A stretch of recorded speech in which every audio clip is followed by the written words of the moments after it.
अस्सलाम वालेकुम, मैं हूं मरीम नवाज़ और आज तारीख 14 नवंबर 2025 है। हम जिस लम्हे में गुफ्तगू कर रहे हैं, इस लम्हे में इस मुल्क में सबसे बड़ी अदालत यानी सुप्रीम कोर्ट ऑफ पाकिस्तान की जगह वफाकी आइनी अदालत बन चुकी है।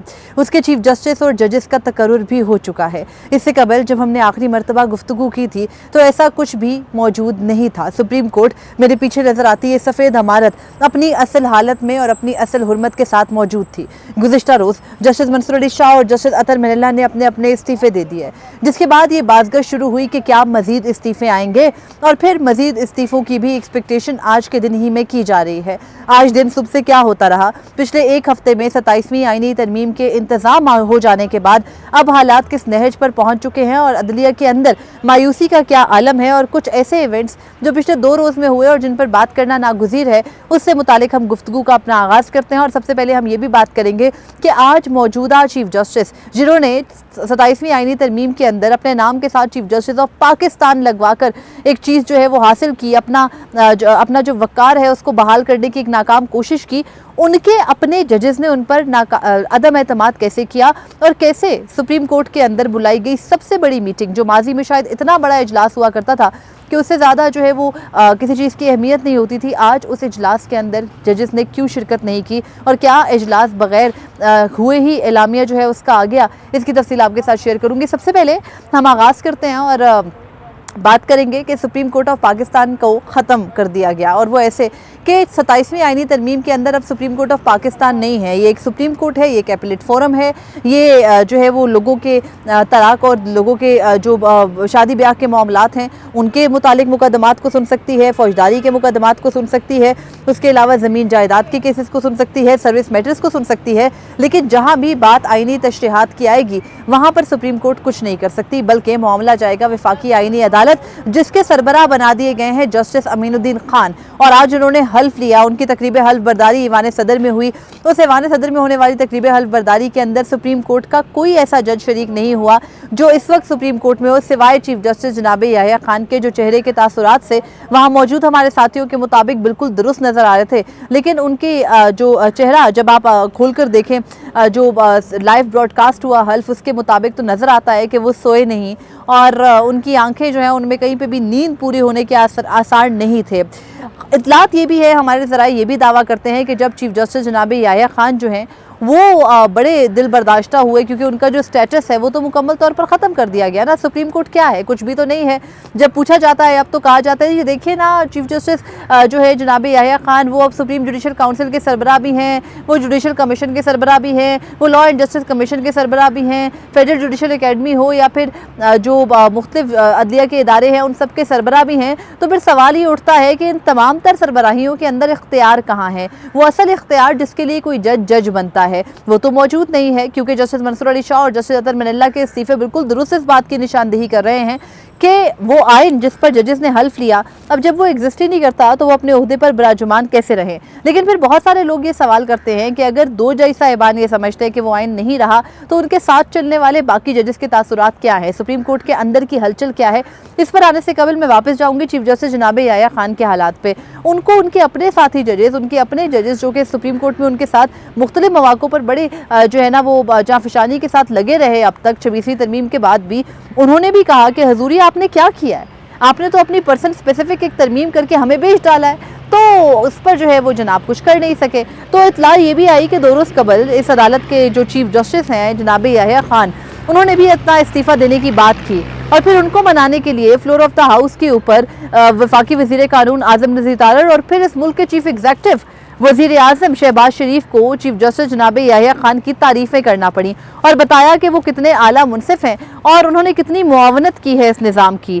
अब वो तकरीर अगर कोई आज़ाद जज सुनता और हालात मुख्तलिफ होते तो शायद वो सिर्फ इसी वजह से रिज़ाइन कर देता कि मुल्क का वज़ीर आज़म उनको उनके काम में मुआविन कह रहा है, जो उनका काम नहीं है, बल्कि उनका काम पार्लियामेंट के कस्टोडियन, पार्लियामेंट के ऊपर चेक रखना, बुनियादी इंसानी हकूक़ की खिलाफ वर्जियों को रोकना, शख्सी आज़ादियों को यकीनी बनाना, मुल्क में हर शख्स के लिए इंसाफ की फराहमी को यकीनी बनाना है। लेकिन जब उनके लिए खड़े होकर पार्लियामेंट के फ्लोर के ऊपर ये तकरीर की जाए कि हुजूर आपने तो हमारे लिए मुआवनत की, तो वो उनको पसंद आ गई और जो इस्तीफ़ा था उसका इरादा उस वक्त तर्क हो गया।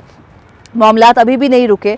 इस्लामाबाद हाईकोर्ट के 5 जजेस, लाहौर हाईकोर्ट के 10 जजेस और इसके अलावा दीगर हाईकोर्ट्स के जजेस जहां जहां जिनको छेड़े जाने का इम्कान है उनके भी इस्तीफे आना एक्सपेक्टेड है। और फिर अब जज साहिबान ने ये तय करना है। जस्टिस मंसूर अली शाह का इस्तीफ़ा जो कि 7 सफ़ात पर मुश्तमिल था, उन्होंने उर्दू और अंग्रेज़ी दोनों पर में तहरीर किया। 13 कुल सफ़ात उन्होंने सदर मुमलिकत को भिजवाए। तो उनके इस्तीफ़ों के बाद जो है वो ये बात तो वाज़ेह है कि जजेस की वो लॉट जो समझती है कि नहीं अभी भी हमें आईनी जो एक हदूद है उनके अंदर रहना चाहिए, तो वो कौन सा आइन है जिनकी हदूद के अंदर वो रहेंगे, क्योंकि उनकी अपनी हियत और अपनी अहमियत तो एक तरह से ख़त्म हो गई है। तो वो क्या तय करेंगे ये तो बाद में देखना है। लेकिन I will come back to the fact कि सुप्रीम कोर्ट के अंदर गुज़िश्ता रोज़ से अब तक क्या हो रहा है। जजेस के इस्तीफ़े आ रहे हैं। हर जज दूसरे जज से इनसिक्योरिटी ये जानने की कोशिश कर रहा है कि कहीं वो इस्तीफ़ा तो नहीं दे रहे, और अगर किसी का इस्तीफ़े का इरादा है तो उसको रोका जा रहा है। रोका किन बुनियादों पर जा रहा है, रुका किन बुनियादों पर जा रहा है ये नहीं पता, लेकिन ये ज़रूर मालूम है कि इस्तीफ़े देने का मामला यहाँ पर एक प्रिंसिपल जो है वो एक जजेस का है। अगर वो उसको फॉलो करते हैं सो बिस्मिल्लाह, नहीं करते उनकी मर्ज़ी। अगर वो चाहते हैं कि 27वीं आईनी तरमीम भी सिस्टम के अंदर उतना बिगाड़ नहीं ला सकी तो वो ज़रूर यहाँ पर विराजमान रहें। अब एक वफाकी आईनी अदालत बन गई। उस वफाकी आईनी अदालत के अंदर जो जजेस तैनात किए गए उन पर जो है वो एक नज़र डालना बड़ा ज़रूरी है। आईनी बेंच के सरबराह है आईनी अदालत के सरबराह है वफाकी आईनी अदालत के जस्टिस अमीनुद्दीन खान साहब। उनके क्रेडिट पर सारे जो आईनी केसेस हैं वो पिछले 1 साल के हैं, जिनमें उन्होंने मिलिट्री कोर्ट्स की तौसीक की उस वक्त की जब पाकिस्तान भारत की जंग छिड़ी हुई थी 7 मई 2025 को, और करार दिया कि सिविलियंस का फौजी अदालतों में ट्रायल बिल्कुल हो सकता है और ये कहीं से भी बुनियादी इंसानी हकूक़ की खिलाफ वर्जी नहीं है।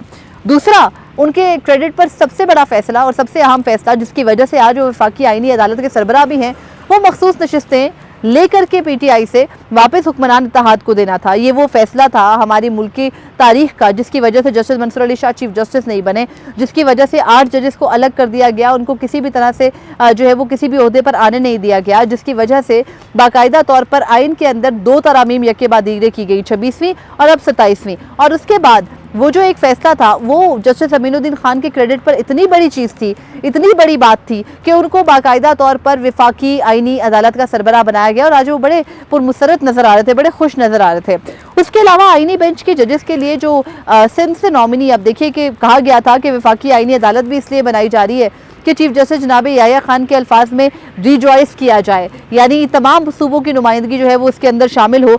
तो हुआ क्या कि सूबों की नुमाइंदगी हमें उसमें कैसे नज़र आई। सिंध से 2 जजेस उसमें नामजद हैं, जस्टिस हसन अजहर रिजवी और जस्टिस के आगा। उसके अलावा जो इस्लामाबाद हाई कोर्ट है उसकी नुमाइंदगी कर रहे हैं जी chief justice Islamabad high court के जो साबिक चीफ जस्टिस हैं आमिर फारूक। तीसरे जो जज साहब हैं जस्टिस अली बाकिर नजफी हैं, और जस्टिस अली बाकिर नजफी नुमाइंदगी कर रहे हैं पंजाब की। गो के पंजाब की नुमाइंदगी आईनी बेंच के सरबराह जस्टिस अमीनुद्दीन खान भी कर रहे थे, लेकिन अगैन खैर उसके अलावा इन तीनों जज साहिबान ने तो हल्फ ले लिया। जस्टिस हसन अजहर रिजवी, जस्टिस अली बाकिर नजफी और जस्टिस आमिर फारूक की तकरीब हल्फ बर्दारी हो चुकी है और अब वो वफाकी आईनी अदालत के जज के तौर पर मौजूद हैं। उसके अलावा जिन 3 जज साहिबान की अभी तकरीब हल्फ बर्दारी रहती है उनमें से एक है अरशद हुसैन साहब। अरशद हुसैन कौन है? एक साबिक जज हैं, रिटायर्ड जज हैं। उनको लापता अफराद कमीशन का सरबराह भी बनाया गया। वो एक मरतबा निगरान वज़ीर आला भी रहे हैं खैबर पख्तूनख्वा के। उनको नवाज करके जो है वो जज अरशद हुसैन शाह को बनाया गया है वफाकी आईनी अदालत का जज। उनके भाई हैं शहजाद बुखारी, इनका ताल्लुक जो है वो ज़िला खैबर पख्तूनख्वा के इलाके एबटाबाद से है और उनकी प्रोफाइल में बताने को यही काफ़ी है कि वो इस निज़ाम के कुछ पसंदीदा लोगों में से हैं और उनको वफाकी आईनी अदालत का जज किस मुशावरत किस कंडक्ट के तहत बनाया गया, ये वजूहात जो है वो अगर हुकूमत चाहे तो दे सकती है, अब तक तो बताया जाता नहीं है।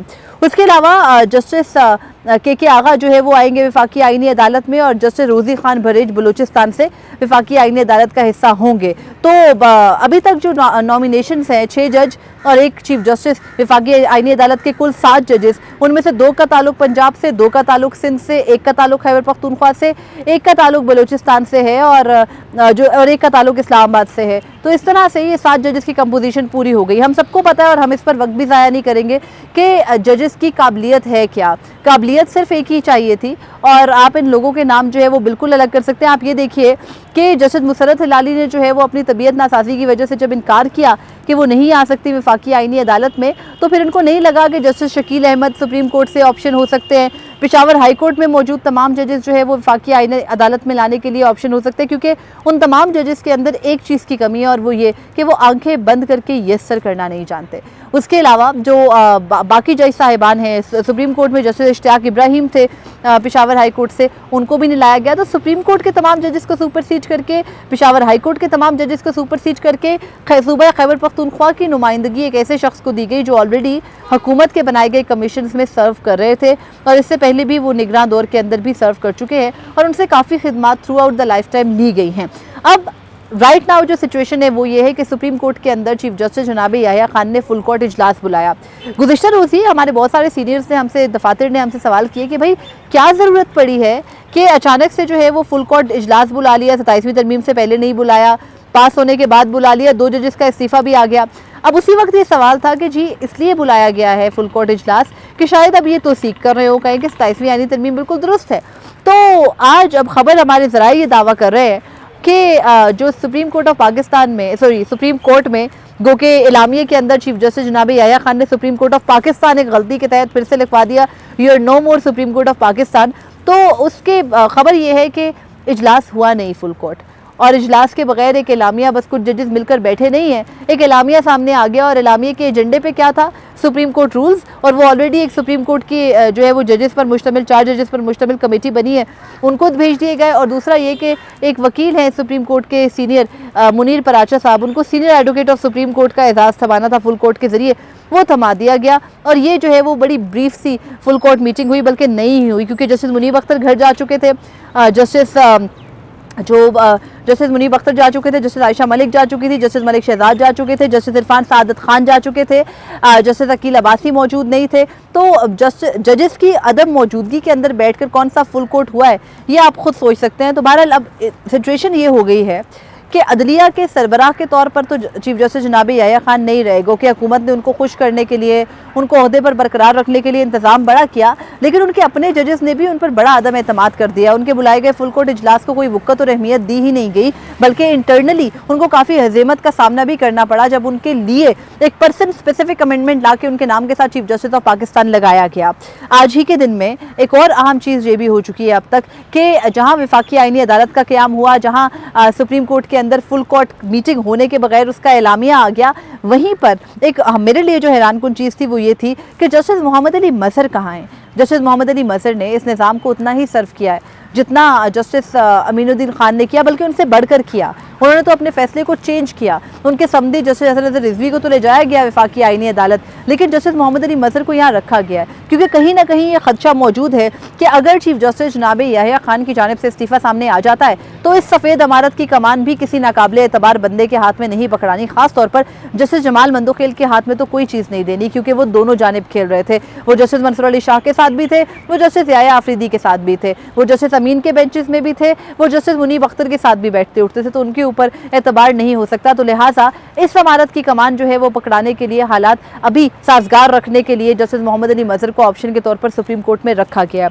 आखिर में हम बात ये करेंगे कि चीफ जस्टिस वफाकी आईनी अदालत जस्टिस अमीनुद्दीन खान, उनके क्रेडिट पर क्या है आप मुझसे बेहतर जानते हैं, उनका इंतखाब क्यों किया गया आप मुझसे बेहतर जानते हैं, लेकिन उनको एक बड़ी हज़ीमत उठानी पड़ी, और वो ये कि सुप्रीम कोर्ट के बिल्कुल सामने, जहाँ मैं अभी मौजूद हूँ ना, रोड क्रॉस करें तो सामने वफाकी शरई अदालत है।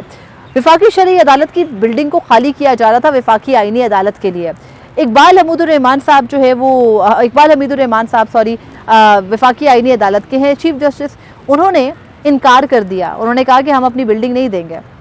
और इससे कबल भी इकबाल हमीदुर रहमान साहब जो हैं, जस्टिस इकबाल हमीदुर रहमान, उनकी हिस्ट्री ये है कि जब उनका एक रैंडमली एक जगह नाम लिया गया था तो उन्होंने इस बुनियाद पर इस्तीफ़ा दे दिया था कि मेरा नाम लिया ही क्यों जा रहा है। आजकल तो जो है ना वो एक लिमिट ये बना दी गई है कि आप जजेस जो है वो ख़ुद अपनी कॉज के लिए जो है मखसूस नशिस्तों का फ़ैसला दे देते हैं, और फिर वही हुक्मरान इत्तेहाद बाय मेजॉरिटी उनको सिक्योर कर देता है, उनकी रिटायरमेंट से पहले अमेंडमेंट करके उनको एक और अदालत का सरबराह बना देता है। लेकिन जजेस को जो उनका ज़मीर है वो मलामत नहीं करता। लेकिन इकबाल हमीदुर रहमान साहब की हिस्ट्री कुछ और है। जब उन्होंने इनकार किया, उन्होंने रजिस्ट किया कि हम अपनी बिल्डिंग नहीं देंगे, तो उनकी बिल्डिंग नहीं दी गई, और बिल्डिंग दे दी गई कहाँ की, इस्लामाबाद हाई कोर्ट की। उस इस्लामाबाद हाई कोर्ट की जहाँ पर किसको लगाया गया, जस्टिस सरफराज डोगर को। और जस्टिस सरफराज डोगर के अलावा उनको कोई ऐसा शख्स नहीं मिला, यहाँ तक के हत्ता के चीफ जस्टिस जनाब याहिया खान ने भी इजाज़त नहीं दी कि सुप्रीम कोर्ट की सफ़ेद इमारत के बने कोई 15-16 कोर्ट रूम्स में से 18 कोर्ट रूम में से कोई एक कोर्ट रूम मुख्तस कर दिया जाए वफाकी आईनी अदालत के लिए। हालांकि जजेस के चैम्बर यहाँ मौजूद थे, स्पेस यहाँ मौजूद थी। अब तो जस्टिस मंसूर अली शाह और जस्टिस अतर मनिल्ला ने भी रिज़ाइन कर दिया था, अब नए लाए गए जजेस को भी एडजस्ट कर सकते थे। लेकिन आप हालत ये देखिए, इस निज़ाम की का आलम ये चेक कीजिए कि और आप तुफ कीजिए उन जजेस के ऊपर। जस्टिस मंसूर अली शाह ने अपने इस्तीफ़े में लिखा कि उन्हें अफसोस है नई अदालत के जजेस पर, और बिल्कुल हमें भी अफसोस है। उनको इतनी मलामत नहीं हुई कि उनको उनकी इमारतों से, यानी जस्टिस आमिर फारूक वापस कहाँ चले गए, Islamabad high court. Chief justice जो अली बाकर नजफी हैं वो भी अपना यहाँ चैम्बर छोड़ के और हर चीज़ छोड़कर वहाँ इस्लामाबाद हाई कोर्ट में बैठने को तैयार है, सिर्फ इसलिए कि उनको एक नई अदालत दी गई और उस अदालत में उनका जो मयार है जजेस की तैनाती का, उस पर वो पूरा उतरते थे, तो वो कुछ भी करने को तैयार हैं। आप ये देखिए कि स्टेट ऑफ अफेयर्स को चलाया किस तरह से जा रहा है और अब अदलिया आगे किस तरह से बढ़ेगी। क्या मजीद इस्तीफ़े आएंगे? इतलात तो बिल्कुल हैं। होंगे कहाँ से? पहले इस्लामाबाद हाई कोर्ट से होंगे, लाहौर हाई कोर्ट से होंगे, या फिर सुप्रीम कोर्ट ही से होंगे, ये हमें देखना है। और जब मजीद कुछ अपडेट आएगी तो मैं अब आपके साथ रोज़ाना की बुनियाद पर जुड़ी रहूँगी। कुछ नागुज़ीर हालात की वजह से आपके सामने इतने दिन पेश नहीं हो सकी थी। मेरी माज़रत कबूल कीजिए, अपना फ़ीडबैक ज़रूर दीजिएगा और मुझे इजाज़त दीजिए। अल्लाह निगहबान।